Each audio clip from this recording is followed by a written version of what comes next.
ẹ̀yin èèyàn wa lẹ́yìn awuyewuye tó ń lọ lórí ẹ̀rọ ayélujára lọ́tùn àti lósì lórí ọ̀rọ̀ Mr. Taiwo Ogogo àwọn náà ti sọ̀rọ̀ fún ìgbà àkọ́kọ́. Tẹ́ ẹ bá gbàgbé láti bí ìjẹta báyìí ni fọ́nrán kan ti ń lọ lórí ẹ̀rọ ayélujára látàrí ibi tí a ti rí àwọn ọmọ wọn obìnrin tẹ́ ti jáde tẹ́tẹ́ ń bẹ gbogbo àwọn ọmọ Nàìjíríà lórí ìṣẹ̀lẹ̀ àti pé ipò tí bàbá wọn Taiwo Ogogo tí wọ́n wà lórí àìsàn jẹjẹrẹ tí wọ́n sọ pé ó ń ṣe wọ́n, kódà tí wọ́n sọ pé àìsàn náà ti dé stage 4.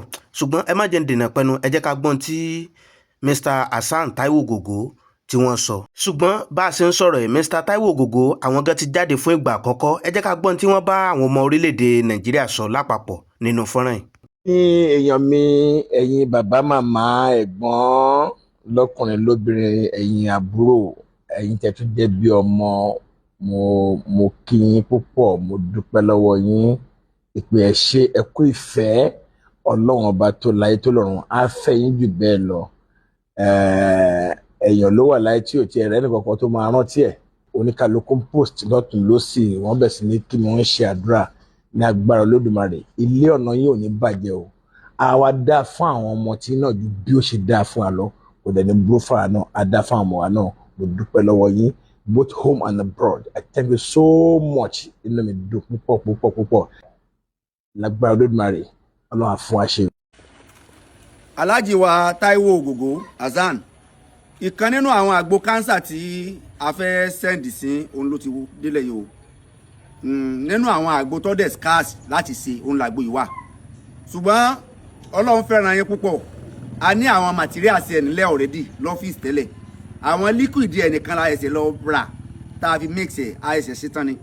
So ṣùgbọ́n ó wá kú báwo làgbo ìṣe máa dọ́dọ̀ yín because àwọn ọmọdọ̀ yín a dẹ̀ ní nọ́mbà táwọn èèyàn send sí wa a pè a chat ẹ̀ no reply. So àwọn tán dẹ̀ tó send ẹ̀ sí wa náà tó ti chat nọ́mbà yẹn, wọ́n ti pe nọ́mbà yẹn no reply. So àgbo nínú àgbo bíi mẹ́rin tá la fẹ́ send sí ẹyọ kan ti wà nílẹ̀ báyìí.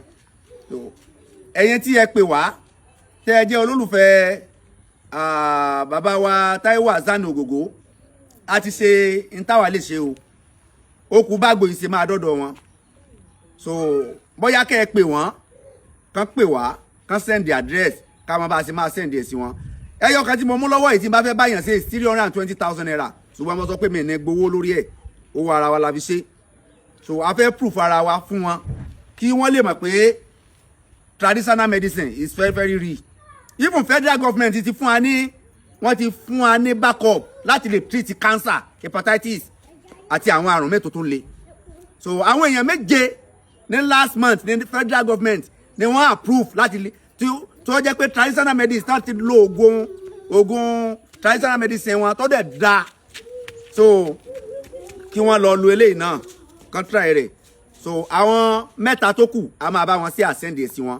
Èyí tẹ́ ẹ bá mọ kọ́ńtàkì Alhaji wa Ogogo, ẹ pè wọ́n kí ẹni tí ó bá lè bá wọn gba àgbo yìí kí wọ́n máa bá sí máa chat wa lórí 080 36 33 33 13 voice note ní o lórí WhatsApp, ẹ chat wa ní WhatsApp. Ní ṣàìsàn o, Ọlọ́run fún wa lálàáfíà o. Assalamu alaikum.